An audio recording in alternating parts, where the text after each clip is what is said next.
వాటిల్లుతుందని చెప్పి అనేక సార్లు చెప్పాం. అయినా కూడా పెడచెవిన పెట్టడం వల్ల ఇవాళ అపకీర్తిని వాళ్ళ భుజాల మీద వేసుకున్నారు. ఎందుకంటే కృష్ణా జిల్లాలో గతంలో ఎప్పుడు ఇలాంటి సంస్కృతి లేదు. ఇవాళ అధికార పక్షానికి తొత్తులుగా వ్యవహరించినటువంటి అధికారులు కక్ష సాధింపు చర్యలు, దాడులు, కేసులు, ఆస్తుల ధ్వంసం, కబ్జాలు, మట్టి అమ్మకాలు, దొంగ పట్టాలు సృష్టించి దొంగ పట్టాలు ప్రజలను మోసం చేసే కార్యక్రమాలు చేయటం.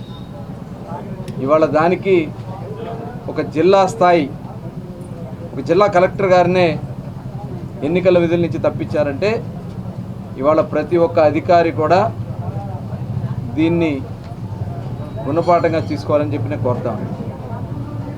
ఎందుకంటే జిల్లా కలెక్టర్ గారికి అనేక సార్లు మేము చెప్పాం, ఓటర్ లిస్టులు తయారు దగ్గర నుంచి చాలా అవకతవకలు జరిగినాయి, దీని మీద మీరు చర్యలు తీసుకోండి అని చెప్పి కలెక్టర్ గారికి చెప్తే కనీసం పట్టించుకోవాలి కలెక్టర్ గారు. దాని మీద హైకోర్టుకి వెళ్ళి హైకోర్టు నుంచి ఆర్డర్ తీసుకొస్తే సంబంధిత ఆర్డీఓ గారి మీద యాక్షన్ తీసుకోమని చెప్పి సస్పెండ్ చేయమని చెప్పి కోర్టు డైరెక్షన్ ఇస్తే కోర్టు డైరెక్షన్ కూడా పక్కన పెట్టి ఆ ఆర్డీఓని ఇక్కడి నుంచి బదిలీ చేశారు. మిగతా అధికారులు ఎవరి మీద కూడా చర్యలు తీసుకోలే. ఇవాళ చివరికి ఏమవుతుంది? ఇవాళ అదే రకంగా మేము మట్టి తోలకాల గురించి అనేక సార్లు కంప్లైంట్ చేసాం. సముద్రంలో మట్టిని తీసుకొచ్చి అమ్ముకుంటా ఉన్నారు, ఒక పక్క నీళ్లు కారుతా ఉన్నాయి, రోడ్ల మీద టిప్పర్లు, పెద్ద పెద్ద టిప్పర్లు 40 టన్నులు, 50 టన్నులు, 60 టన్నులు పెద్ద పెద్ద టిప్పర్లు, డంపర్లు తీసుకొచ్చి మట్టి వేసుకుపోతూ ఉన్నారు. పోర్టుకు సంబంధించినటువంటి ముడా ల్యాండ్స్ నుంచి మట్టి వేసుకుపోతున్నారు. సాక్ష్యాలతో సహా తీసుకెళ్ళి, సర్వే నెంబర్తో సహా తీసుకెళ్ళి లైవ్ అక్కడ జరుగుతున్నటువంటి వీడియోలు కూడా చూపించినా ఎటువంటి స్పందించకుండా అక్రమంగా మట్టి అమ్మకాల్లో వీళ్ళు కూడా భాగస్వాములు అయ్యారు. అదేవిధంగా దొంగ పట్టాలు సృష్టించలో విపరీతంగా బందర్ నియోజకవర్గంలో రోడ్ల మీద పట్టాలు ఇప్పించేయటం, నిబంధనలకు విరుద్ధంగా వాటర్ బాడీస్కి పట్టాలు ఇచ్చేయటం, మంచినీళ్ళ ట్యాబ్లు ఇచ్చేయటం, హౌస్ ట్యాక్సెస్ వేసేయటం, ఇవన్నీ కూడా పట్టించుకోకుండా అధికార పార్టీ నాయకులకి అడుగులకు మడుగులు వచ్చారు. అధికార నాయకులు ఎవరో కాదు, పేరు నాని గారు చేసినటువంటి తప్పుడు కార్యక్రమాలు అన్నింటిలో కూడా ఈ అధికారులు భాగస్వాములయ్యారు. చివరికి ఎవరు బలయ్యారు?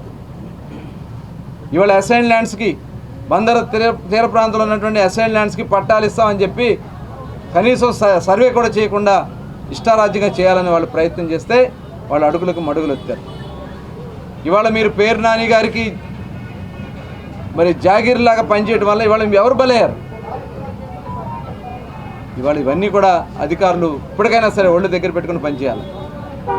ఇదే జిల్లాలో ఎస్పీగా పనిచేసినటువంటి జాషువా గారు, ఆయన కూడా మేము అనేకసార్లు కనీసం అపాయింట్మెంట్ కూడా ఇవ్వలేదు. ఆయన చివరికి ఇక్కడి నుంచి తీసుకెళ్ళి బందర్ నుంచి కృష్ణా జిల్లా సూపరింటెండెంట్గా ఉన్నటువంటి ఆయన ఇక్కడి నుంచి తప్పించి చిత్తూరు వేస్తే చిత్తూరు నుంచి కూడా పంపించేశారంటే వాళ్ళు ఎంత కరుడు కట్టినటువంటి వైసీపీ నాయకుల్ని కార్యకర్తల్లాగా పనిచేశారనే దానికి ఇదే ఒక నిదర్శనం.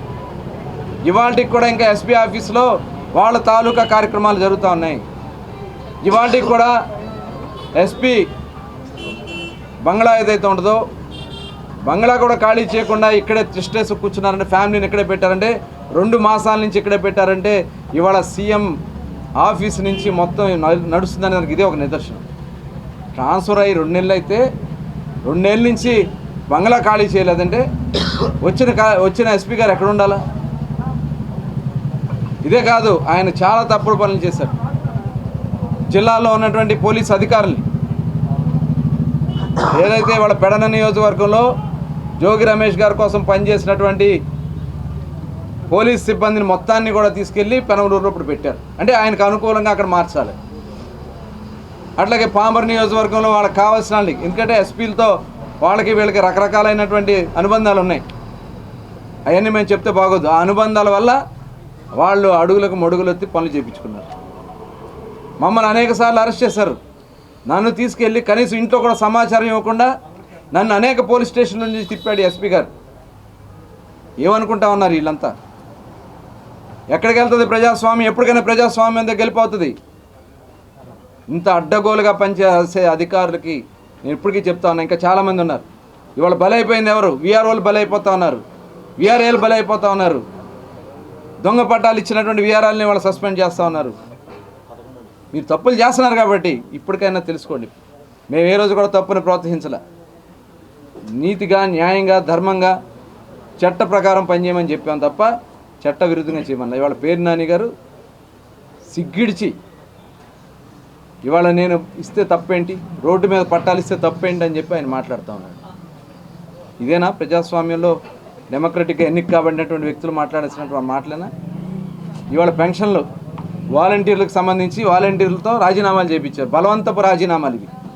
వాళ్ళు చెప్తా ఉన్నారు ఇప్పుడు వాలంటీర్లు అందరూ నాకు కలుస్తూ ఉన్నారు, బలవంతంగా మాతో రాజీనామాలు చేయించారని చెప్పి. రాజీనామా చేయకపోతే వీళ్ళకి మళ్ళీ వెంటనే మనుషులు పంపించడం, కార్పొరేటర్లు పంపించడం, అధికారంలో మీరు అందరూ రాజీనామా చేయమని చెప్పించడం. ఇవాళ వాలంటీర్లని వేసుకుని మీరు ఇంటింటికి వెళ్ళమని చెప్పి ఆయన వాయిస్ మెసేజ్ ఇవాళ మొత్తం రాష్ట్రంలో ఉన్నటువంటి మీడియా మొత్తం ఇవాళ వచ్చింది అతను. అంటే ఎంత ఇదిగా, ఎంత దుర్మార్గంగా ఈయన దోచుకున్నాడు, అనుభవించుకున్నాడు, బందరు నాశనం చేశాడు. ఇవాళ కొడుకుని ఏదో రకంగా అందరం ఎక్కించేయాలి, ఎమ్మెల్యే చేసేయాలి. ఇంత దుర్మార్గమైనటువంటి ఆలోచనలా ఇవాళ అందరూ గమనించరా? ప్రజలందరూ కూడా గమనించరా? ఇలాంటి నాయకుల్ని మనం కానీ చూస్తే, ఇదే పోతేపల్లిలో ఒక బిడ్డని అతను మేము ఆదివారం కార్యక్రమం ఉందని చెప్తే శుక్రవారం వచ్చి ఇంట్లో ఉన్న వ్యక్తిని పని చేసుకుని వచ్చి ఇంట్లో స్నానం చేస్తున్నటువంటి వ్యక్తిని, భోజనం చేస్తున్నటువంటి వ్యక్తిని బయటికి పిలిచి అతి దారుణంగా అతన్ని చితక బాధ కొట్టి యశ్వంత్ అనే ఒక గౌడ సోదరుని అతి దారుణంగా కొట్టి తీసుకెళ్లి పోలీస్ స్టేషన్ దగ్గర పడేస్తారు.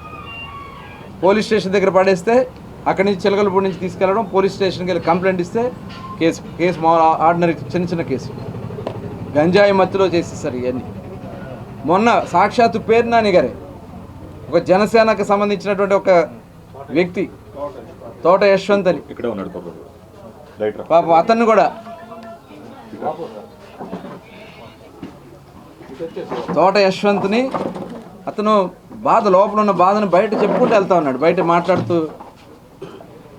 మా కమ్యూనిటీలో ఇలాంటి వ్యక్తుల వల్ల చెడ్డ పేరు వస్తుందని చెప్పుకుంటూ వెళ్తే స్వయంగా పిలిచి దుర్భాషలాడి భోజనం చేస్తున్నటువంటి వ్యక్తిని మొత్తం ఆ కంచం దగ్గర నుంచి కూడా తన్నేసి కింద పడి కొట్టి కంప్లైంట్ పెడితే నేను మీ మీద ఇబ్బందులు వస్తాయి, మీ కుటుంబం ఇబ్బంది పడుతుందని చెప్పి అతన్ని భయపెట్టి పోలీస్ స్టేషన్ తీసుకెళ్ళి అప్పచెప్పి కాగితాలు రాయించుకుని హాస్పిటల్ తీసుకొచ్చారు. సిఐ గారు కూడా బూట్ కలుతున్నారు, పోలీస్ అధికారులు, సిఐ గారు కూడా బూట్ కాలుతో తన్ని ఎంత భయాందోళన సృష్టిస్తూ ఉన్నారో ఒకసారి ఆలోచించాల్సినటువంటి అవసరం.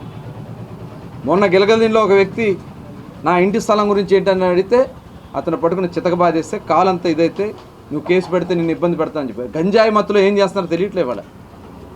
ఇవాళ తండ్రి కొడుకులు 5 ఏళ్ళు అధికారం చేశారు, మొత్తం బందరు మొత్తం గంజాయిమయం చేశారు. ఎక్కడ చూసినా ఏరులై పారుతూ ఉంది ఇవాళ మద్యం. ఇంకా ఈ బందర్ని ఏదో అనగదొక్కే కార్యక్రమాలకి ఇవాళ ప్రజల్ని భయాందోళన సృష్టించడానికి, గొడవలు పెట్టించడానికి రకరకాలైన ఎత్తుగళ్ళు ఎత్తుతూ ఉన్నారు. ఇవన్నీ కూడా జరగవని కూడా మేము తెలియజేస్తా ఉన్నాం. ఇవాళ తెలుగుదేశం, జనసేన, ఇవాళ ఎన్డీఏ కూటమిలో ఉన్నటువంటి భారతీయ జనతా పార్టీ మేమందరం కూడా కలిసి ఖచ్చితంగా ప్రతి ఒక్కరిని కూడా చైతన్యపరుస్తాం. వాలంటీర్ సోదరులు కూడా నేను చెప్తా ఉన్నా, ఇవాళ పెన్షన్ల విషయంలో పేర్ని నాని గారు చేస్తున్నటువంటి ఒక దుర్మార్గమైనటువంటి కార్యక్రమం. వాళ్ళంట ఎన్నికల విధుల నుంచి ఎన్నికల కమిషన్ తప్పించింది తప్ప వాళ్ళని ఎవరూ తీసేయలేదు వాలంటీర్. కానీ ఆ వాలంటీర్ని రాజీనామాలు చేపించి మిమ్మల్ని పావులుగా వాడుకోవాలి, కార్యకర్తలుగా పనిచేయండి అని చెప్పి వాళ్ళతో పని చేయించుకుంటా ఉన్నారు. ఒక ఆయనేమో కాళ్ళు కడిగించుకుంటా ఉన్నాడు, కాళ్ళకి పాలాభిషేకాలు చేసుకున్నాడు గుడివాడ ఎమ్మెల్యే కొడాలి నాని గారు. అసలు ఏంటిది? హారతి ఇస్తే 1000 రూపాయలు. అంటే జనం లేరు, జగన్కే జనం లేరు, ఈ వీళ్ళు కూడా ఏదో పాలాభిషేకాలు చేసి 1000 రూపాయలు ఇస్తారని జనాలు అనుకుంటున్నారు.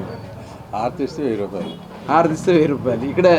ఇక్కడ కూడా బెదిరించి అవి చేసి ఈ చేసి ఎంతకాలం సాగదు, కొత్తగా ఎంతో కాలం సాగదు.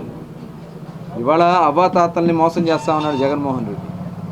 డబ్బులన్నీ కూడా జనవరి 1 నుంచి ఈ రోజు వరకు ఎన్ని పథకాలు అనౌన్స్ చేశాడో బటన్లు నొక్కాడు. ఉత్తి బటన్లే, ఉత్తుత్తి బటన్లు, ఉత్తుత్తి జగన్ లాగా ఉత్తుత్తి బటన్లే, ఏమీ లేవు, డబ్బులు లేవు. ఎవరికన్నా పడిందా? ఆసరా పథకం డబ్బులు పడినాయా? 1 రూపాయి అన్నా? ఎవరికన్నా విద్యాదీవెన డబ్బులు పడినాయా? వసతి దీవెన డబ్బులు పడినాయా? ఏదైతే ఇవాళ రజక సోదరులకి, నాయ బ్రాహ్మణ సోదరులకి బటన్ నొక్కిన బటన్ నుంచి డబ్బులు ఏమైనా పడినాయా? ఇవాళ కాంట్రాక్టర్ల మటుకి 13,000 కోట్ల రూపాయలు కాంట్రాక్టర్లకి బిల్లులు చెల్లించింది జగన్మోహన్ రెడ్డి ప్రభుత్వం. ఇవాళ 3వ తారీఖు వచ్చింది. 3వ తారీఖు వరకు పెన్షన్లకు డబ్బులు ఎందుకని వాటికి కూడా పడలా. సచివాలయాలు తలుపులు ఎందుకు తీలా? ఉదయం నుంచి సచివాలయాలన్నీ కూడా తలుపులు వేసి ఉన్నాయి. అంటే డబ్బులు లేవు కదా జగన్మోహన్ రెడ్డి? ఆ మాట చెప్పకుండా ఇవాళ ఎవరైతే లెగలేనటువంటి వికలాంగులకి, మంచం మీద ఉన్నటువంటి పెన్షన్దారులకి ఇంటికి తీసుకెళ్ళి ఇమ్మని చెప్తే వీళ్ళు మంచాల మీద వేసుకొచ్చి డ్రామాలు చేస్తూ ఉన్నారు. వాళ్ళు ఆ వీడియోలన్నీ తీసి ఇదిగో ఇంత ఇబ్బంది పెడుతున్నారని డ్రామాలు ఆడుతూ ఉన్నారు, కొత్త డ్రామాలు ఆడుతూ ఉన్నారు. ఇవందరూ ప్రజలు గమనించరా? నువ్వు చేసినటువంటి పాపాలకి ఇవాళ చీప్ పాలిటిక్స్ చేయడానికి, ఎంతటికైనా దిగజారడానికి ఇదే ఒక నిదర్శనం. ఇంకా పైగా చెత్త ట్రాక్టర్లో, చెత్తబళ్ళు, పొద్దున తిరిగే చెత్తబళ్ళల్లో మైక్ అనౌన్స్మెంట్ చేయిస్తా ఉన్నాడు. పెన్షన్లో సచివాలయం దగ్గరికి వెళ్ళి తీసుకోండి అని చెప్పి. ఏం చెప్పాలి? పేరు నాని గారి యొక్క విధి విధానాలు అవన్నీ కూడా ఉన్నాయి. ఇవన్నీ కూడా ఎలక్షన్ కమిషన్కి మేము ఖచ్చితంగా ఫిర్యాదు చేస్తాం.